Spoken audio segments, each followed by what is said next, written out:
Hi friend, all education for you में आपका स्वागत है। आज हम देखेंगे संविधान का कुछ महत्वपूर्ण अनुच्छेद जो यहाँ से एग्ज़ाम में हमेशा पूछे जाते हैं। तो चलिए स्टार्ट करते हैं बिना देरी के। देखिए, सबसे पहले है कि अनुच्छेद 53। अनुच्छेद 53 में बोल रहा है कि संघ की कार्यपालिका शक्ति राष्ट्रपति में निहित रहेगी। अनुच्छेद 53 में है संघ की कार्यपालिका शक्ति राष्ट्रपति में निहित रहेगी। तो आपको याद रखना है अनुच्छेद 53, संघ की कार्यपालिका शक्ति राष्ट्रपति में निहित रहेगी। अनुच्छेद 64। अनुच्छेद 64 में है कि उपराष्ट्रपति राज्यसभा के पदेन अध्यक्ष होंगे। उपराष्ट्रपति जो है राज्यसभा के पदेन अध्यक्ष होंगे, तो इसको भी याद रखेंगे। अनुच्छेद 64, उपराष्ट्रपति राज्यसभा का पदेन अध्यक्ष होगा। अनुच्छेद 76। अनुच्छेद 76 में बोल रहा है कि राष्ट्रपति द्वारा महान्यायवादी की नियुक्ति। अनुच्छेद किसमें है? 76 में है। अनुच्छेद 76 में है कि राष्ट्रपति द्वारा महान्यायवादी की नियुक्ति की जाएगी। अनुच्छेद 108। अनुच्छेद 108 में है कि यदि किसी विधेयक के संबंध में दोनों सदनों के गतिरोध उत्पन्न हो गया हो तो संयुक्त अधिवेशन का प्रावधान है। तो अनुच्छेद 61 में हो जाएगा संयुक्त अधिवेशन। संयुक्त अधिवेशन है 108 अनुच्छेद में। नेक्स्ट है कि अनुच्छेद 110। तो अनुच्छेद 110 में है कि दंड विधेयक। अनुच्छेद 110 में है दंड विधेयक, तो इसको आप याद रखेंगे। अनुच्छेद 112। अनुच्छेद 112 में है कि प्रत्येक वित्तीय वर्ष हेतु राष्ट्रपति द्वारा संसद के समक्ष बजट पेश किया जाएगा। तो अनुच्छेद 112 याद रखना है कि राष्ट्रपति द्वारा संसद के समक्ष बजट पेश किया जाएगा। इसमें है अनुच्छेद 112 में। अनुच्छेद 123। अनुच्छेद 123 में है कि राष्ट्रपति को अध्यादेश जारी करने की अधिकार है। तो अनुच्छेद 123 है राष्ट्रपति का अध्यादेश जारी करने की शक्ति। अनुच्छेद 124। अनुच्छेद 124 में है कि सर्वोच्च न्यायालय का गठन का वर्णन है।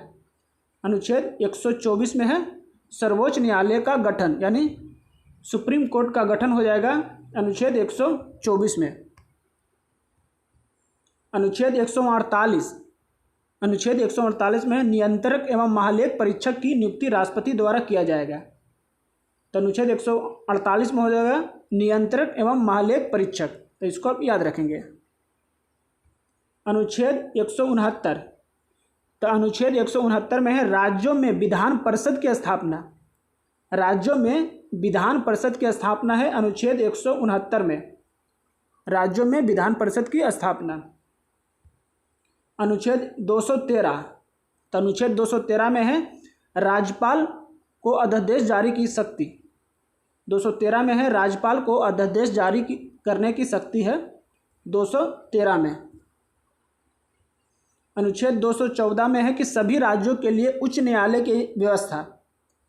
सभी राज्यों के लिए उच्च न्यायालय यानी उच्च न्यायालय की स्थापना है, ये अनुच्छेद 214 में आपको याद रखना है। सभी राज्यों के लिए उच्च न्यायालय की व्यवस्था।